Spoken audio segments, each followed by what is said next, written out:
नमस्कार, देश प्रदेश की खबरों में आपका स्वागत है और मैं आपके साथ प्रिया बिस्ट। बुलेटिन की शुरुआत करते हैं। प्रधानमंत्री नरेंद्र मोदी 30 मार्च को छत्तीसगढ़ दौरे पर रहेंगे। ऐसे में मुख्यमंत्री विष्णुदेव साय ने बिलासपुर पहुंचकर विशाल जनसभा की तैयारियों का जायजा लिया।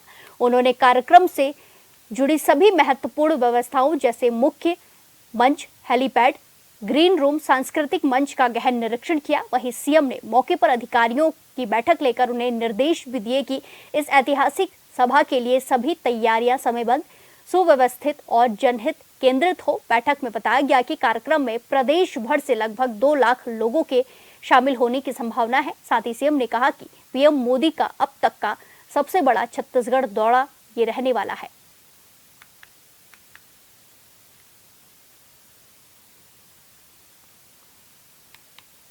इसी के साथ खबरों में आगे बढ़ते हैं। मुख्यमंत्री विष्णुदेव साय ने आज उनके निवास कार्यालय में आरंग विधायक गुरु खुशवंत साहेब से मुलाकात की। मुख्यमंत्री साय ने गुरु खुशवंत को आज उनके जन्मदिन के अवसर पर हार्दिक बधाई और शुभकामनाएं दी।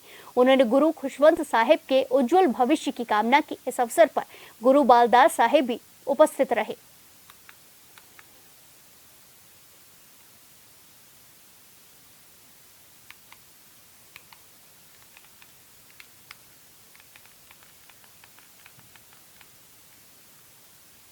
मुख्यमंत्री विष्णुदेव साय ने मुख्यमंत्री तीर्थ दर्शन योजना का शुभारंभ किया। रायपुर रेलवे स्टेशन से पहली विशेष तीर्थ यात्रा ट्रेन को सीएम ने तिरुपति, मदुरै और रामेश्वरम के लिए हरी झंडी दिखाकर रवाना किया। इस पहली तीर्थ यात्रा ट्रेन में रायपुर और बदौलताबाजार, भाटापारा जिले के 780 श्रद्धालु बुजुर्ग शामिल हुए, जिसके लिए ये यात्रा केवल धार्मिक अनुभव नहीं बल्कि सम्मान और स्नेह का प्रतीक बन गई। इस मौके पर सीएम ने तीर्थ यात्रा पर जा रहे बुजुर्गों से चर्चा करते हुए कहा कि आप सभी के चेहरे पर जो खुशी है वही मेरा संतोष है। उन्होंने आगे कहा कि रामेश्वरम में आप लोग पवित्र राम सेतु देख सकेंगे, ज्योतिर्लिंग का दर्शन कर सकेंगे। इसी के साथ खबरों में आगे बढ़ते हैं। खबर डिडवाना से। डिडवाना में जिला कलेक्ट्रेट को शारीरिक शिक्षा शिक्षक संघ ने एक ज्ञापन मुख्यमंत्री के नाम सौंपा, जिसमें मांग कर बताया गया कि वित्त वर्ष 2024-25 के लिए जो खेल की सामग्री Hansraj scientific metal work firm से विद्यालय में भेजी जा रही है वो खेल और खिलाड़ियों के लिए गुणवत्ता युक्त और ब्रांडेड नहीं है। उन्होंने मामले की जांच कर इस सामग्री को वापस लौटाने की मांग की है।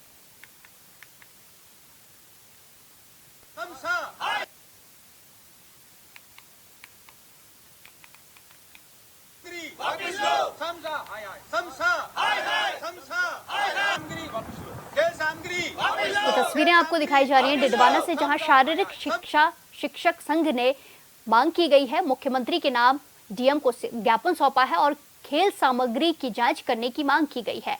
गुणवत्ता युक्त और ब्रांडेड खेल सामग्री नहीं है, ऐसा उनका आरोप लगाया गया है। इसी के साथ मुख्यमंत्री से अपील की गई है कि इसकी मांग की जाए। मुख्यमंत्री के नाम डीएम को ज्ञापन सौंपा गया है। ये खबर आपको डिडवाना से बताई जा रही है।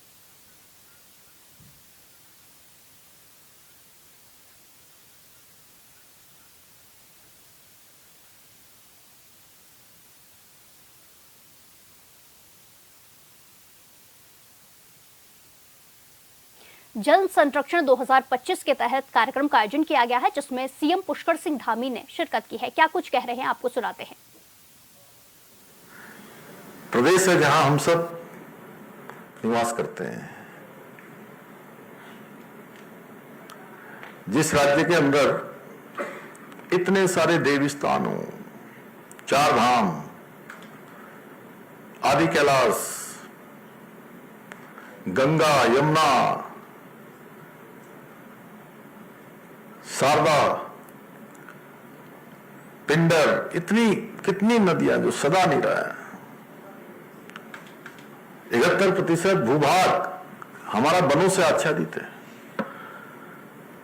ग्लेशियर, हिमालय की चोटियां,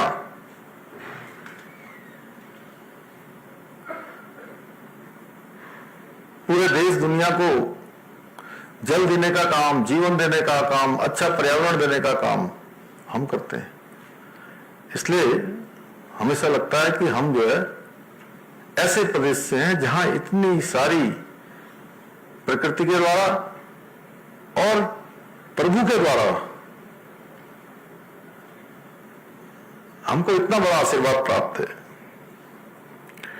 और ये जो हमारी नदियां हैं वो तो पूरे उत्तर भारत को सिंचित करने का काम करती हैं, चाहे गंगा जी हो, यमुना जी हो, शारदा हो, और अभी अभी हाल ही में संपन्न हुआ महाकुंभ, जिसमें 65 करोड़ से भी ज्यादा लोगों ने आस्था की डुबकी लगाई, वो महाकुंभ भी संपन्न हुआ तो उसमें कुछ अंश मात्र योगदान हमारे राज्य का भी है, हम सब का भी है।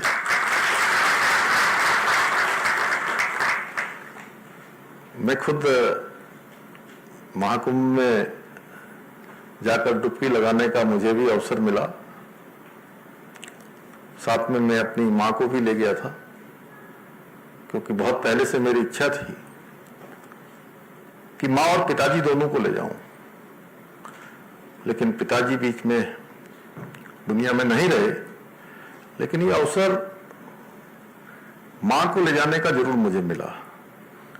और जब मैं नाव से वहां जा रहा था, संगम पर नाव जा रही थी, तो पहले यमुना जी पड़ती हैं। यमुना जी की जो स्थिति है वो हम सब जानते हैं, भी बनाया है, आदरणीय प्रधानमंत्री जी ने कहा है कि लोग यमुना जी को आगे चलकर कैसे देखेंगे, उसकी मिसाल देंगे। लेकिन वहां गंगा जी जब मिलती हैं तब सचमुच वो नजारा बदल जाता है। और उसमें हमारे राज्य का योगदान यह है कि 200 क्यूसेक पानी पर डे हम यहां से टिहरी डैम से भेजते हैं।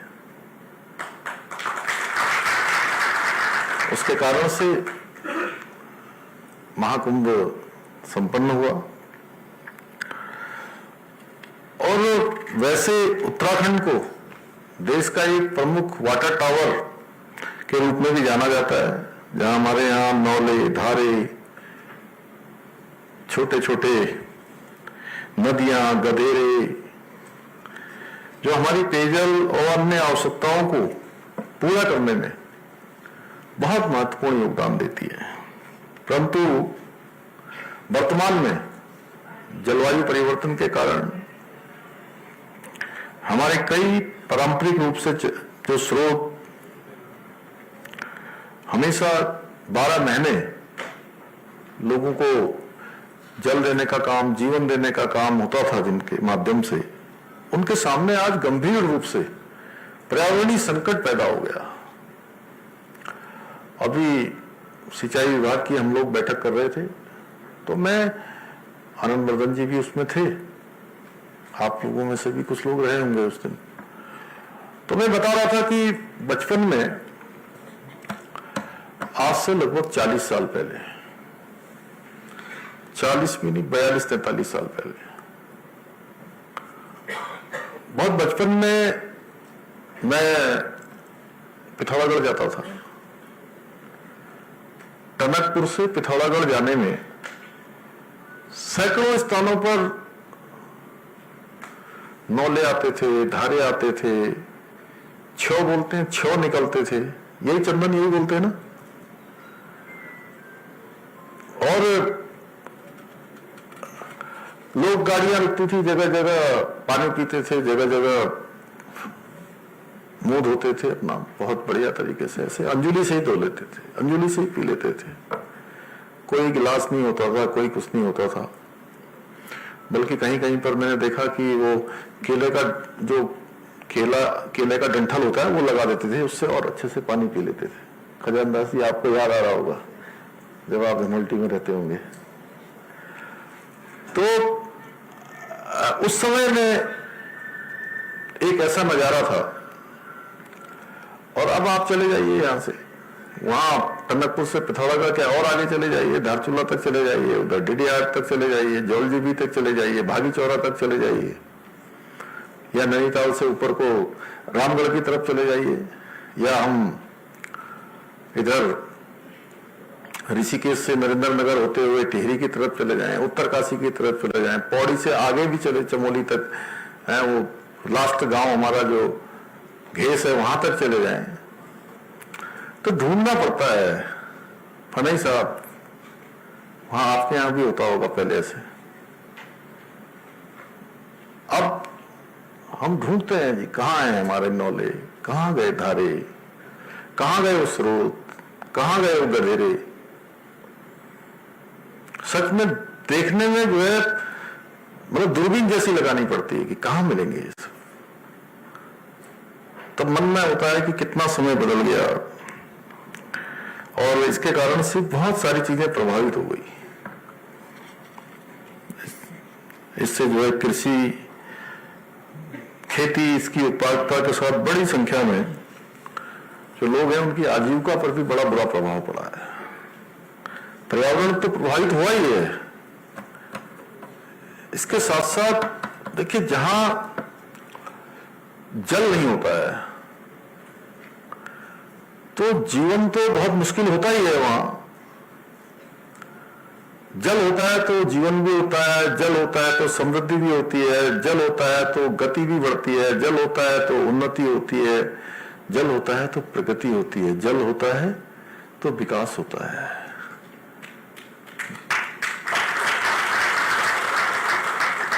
तो भाइयों बहनों, हमारे ये जो जल स्रोत हैं, नौले हैं, धारे हैं, गधेरे हैं, इनकी महत्ता को समझते हुए राज्य स्थापना दिवस के अवसर पर आदरणीय प्रधानमंत्री श्री नरेंद्र मोदी जी ने भी हमसे इनके संरक्षण हेतु और अधिक प्रयास करने का अनुरोध किया था, आह्वान किया था।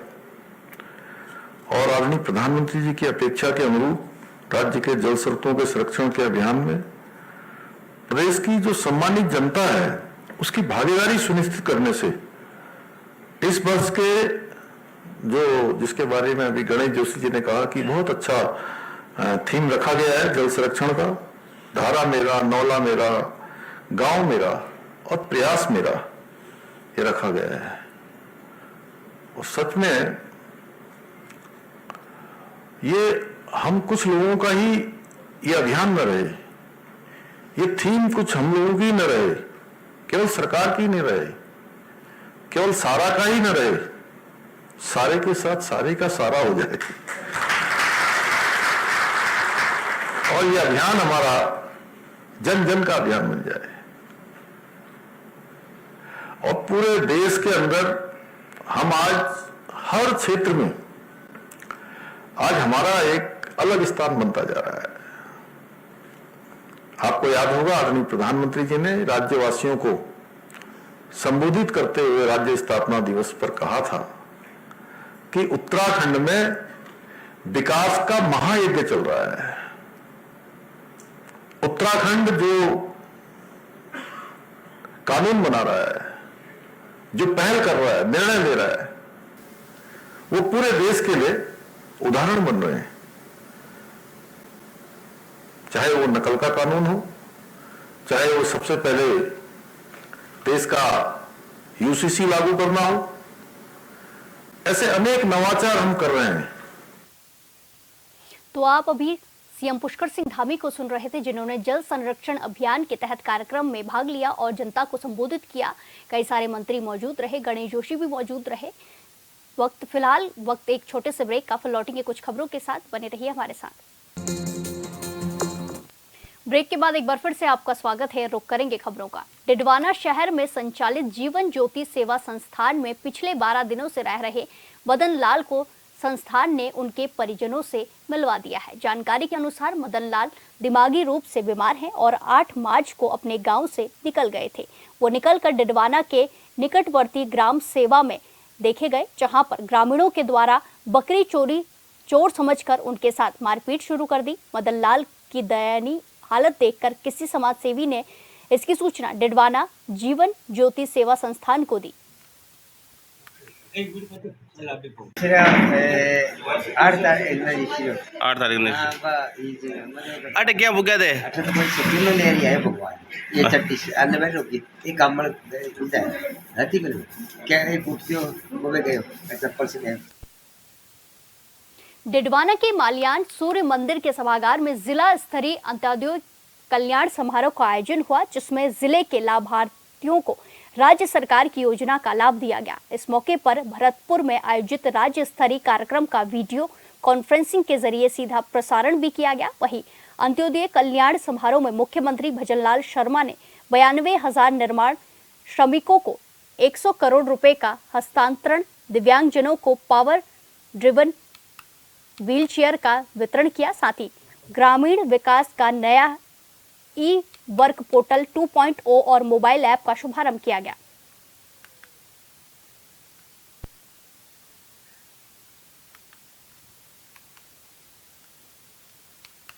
नौहर में अब भारतीय स्वतंत्रता आंदोलन के स्वतंत्रता सेनानी और कांकोरी कांड में अहम भूमिका निभाने वाले शहीद अशफाक उल्लाह खान का चौक बनेगा। गौरव पथ मार्ग पर पालिका अध्यक्ष हाजन खातून टांक ने शहीद अशफाक चौक का शिलान्यास किया। इस मौके पर भारी संख्या में लोग शामिल रहे।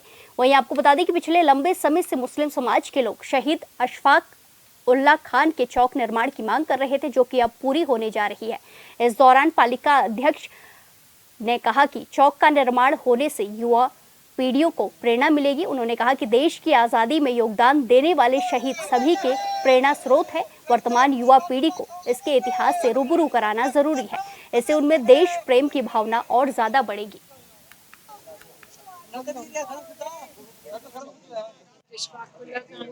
चौक की बहुत बड़ी मांग थी बहुत सालों से, और ये चौक जो है 2017 में हमने राज्य सरकार से भी अप्रूव करवा दिया था, लेकिन किन्हीं कारणों से, राजनीतिक द्वेषता से, मैं तो इसको यही नाम दूंगी कि आज तक इस चौक पे जो है नींव नहीं रखी गई। लेकिन जब हमारा बोर्ड आया तो हमने इस बात की चेष्टा की कि लोगों की मांग है और एक ऐसी महान बुद्धि को यहाँ पर स्थापित करना बहुत जरूरी है, और ना कि अशफाकुल्लाह चौक सभी समाज के, जहाँ तक लगभग हमसे प्रयास रहा है कि जिसने मांग की है, हमने कुछ बहुत कुछ जो है इसको करने की कोशिश की है।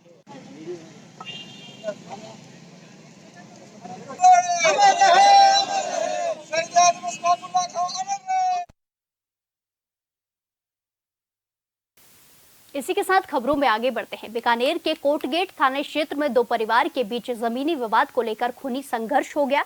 मारपीट में महिलाओं और बच्चों समेत कई लोग घायल हो गए। सूचना पर पहुंची पुलिस ने घायलों को अस्पताल में भर्ती कराया। साथ ही सभी घायलों का बयान दर्ज कर आगे की कार्रवाई में जुट गई है।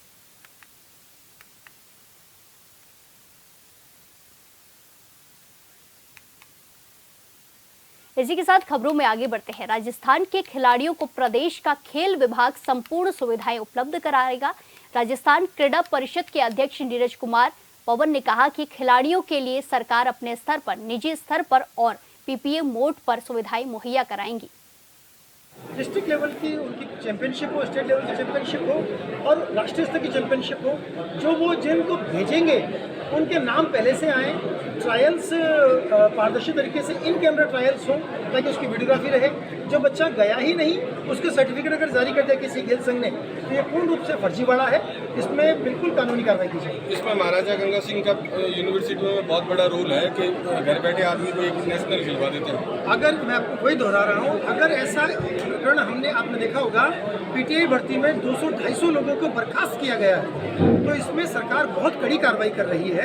अगर किसी ने वो गेम खेला ही नहीं और उसका सर्टिफिकेट नेशनल का दे दिया और फिर वो नौकरी के लिए आ गया यहाँ पर, और ये अगर सही पाया जाता है तो न केवल यूनिवर्सिटी बल्कि जिसने उसका सहयोग किया और वो खुद वो भी सह अपराधी हो गया, उसके खिलाफ भी कार्रवाई की जाएगी। खबर हनुमानगढ़ के पल्लू क्षेत्र से है, जहां ग्राम पंचायत केलनिया में आज फार्मर आईडी रजिस्ट्री शिविर दूसरे दिन भी जारी रहा। वहीं शिविर में बुधवार को 55 किसानों की आईडी का रजिस्ट्रेशन किया गया और आज दूसरे दिन गुरुवार को 35 किसानों की आईडी का पंजीकरण किया गया। ऐसे में शिविर के दूसरे दिन पल्लू तहसीलदार जय सिंह मीणा ने केलनिया ग्राम पंचायत से शिविर का निरीक्षण किया और शिविर में व्यवस्थाएं संतोषजनक पाए जाने पर तहसीलदार ने भी सभी कर्मियों का आभार व्यक्त किया। उन्होंने कहा कि शिविर में किसानों का पंजीकरण कर 11 अंकों की यूनिट आईडी जारी की जाएगी, जिससे वो लोग पीएम किसान सम्मान निधि, फसल बीमा, सब्सिडी और अन्य सरकारी योजनाओं का लाभ सीधे प्राप्त कर सकेंगे।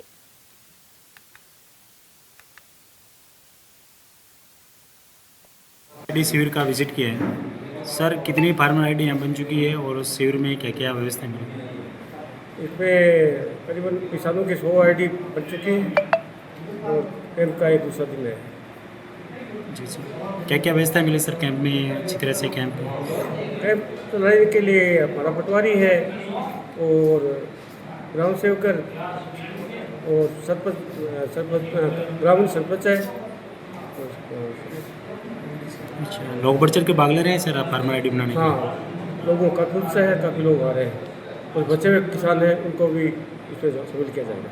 सर प्रशासन द्वारा क्या प्रयास किया जा रहा है कि ज़्यादा चाहे किसान फार्मर आईडी बनाए, जैसे हनुमानगढ़ जिला आज पहले स्थान पर आ जाए? प्रशासन के द्वारा हमारे सब लोगों को संपर्क करते हैं, बाइक में अनाउंस कराते हैं और लोगों को संदेश करते हैं कि अधिक से अधिक होता है।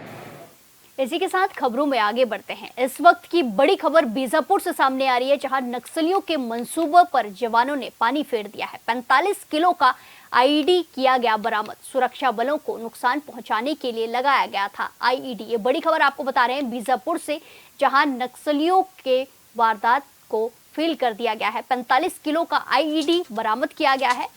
सुरक्षा बलों को नुकसान पहुंचाने के लिए ये आईईडी लगाया गया था, जिसको जवानों ने बरामद किया है।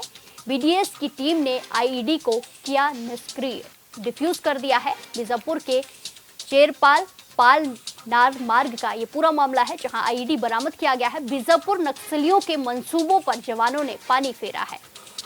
45 किलो का आईईडी बरामद किया गया है। जवानों को नुकसान पहुंचाने के लिए ये आईईडी लगाया गया था, जिसको सुरक्षा बलों ने बरामद कर लिया है और डिफ्यूज कर दिया है। ये बड़ी खबर आपको बता रहे हैं, जहां बीडीएस की टीम ने आईईडी को निष्क्रिय किया है, डिफ्यूज किया है। बीजापुर के चेरपाल पालनार मार्ग का ये पूरा मामला है, जहां जवानों को आईईडी बरामद हुआ है। नक्सलियों के मंसूबों पर पानी फेरा गया है। 45 किलो का आईईडी बरामद किया गया, जिसको डिफ्यूज किया गया है। ये बड़ी खबर आपको बताई जा रही है। बीजापुर से बड़ी खबर बता रहे हैं, जहां सुरक्षा बलों को नुकसान पहुंचाने के लिए आईईडी लगाया गया था, जिसको जवानों ने, सुरक्षा बलों ने बरामद कर लिया है और उसे डिफ्यूज भी कर दिया है। बीजापुर के चेरपाल पालनार मार्ग का ये पूरा मामला है, जहां आईईडी बरामद हुआ। नक्सलियों के मंसूबों पर जवानों ने पानी फेर दिया है और आईईडी को बरामद कर उसे डिफ्यूज कर दिया है। 45 किलो का आईईडी बरामद किया गया, जिसे डिफ्यूज किया गया है। सुरक्षा बलों को नुकसान पहुंचाने के लिए इसको लगाया गया था, जहां सुरक्षा बलों ने इसे बरामद कर लिया है और बीडीएस की टीम ने इसे डिफ्यूज कर दिया है। ये बड़ी खबर आपको बताई जा रही है। बीजापुर के चेरपाल पालनार मार्ग का पूरा मामला है।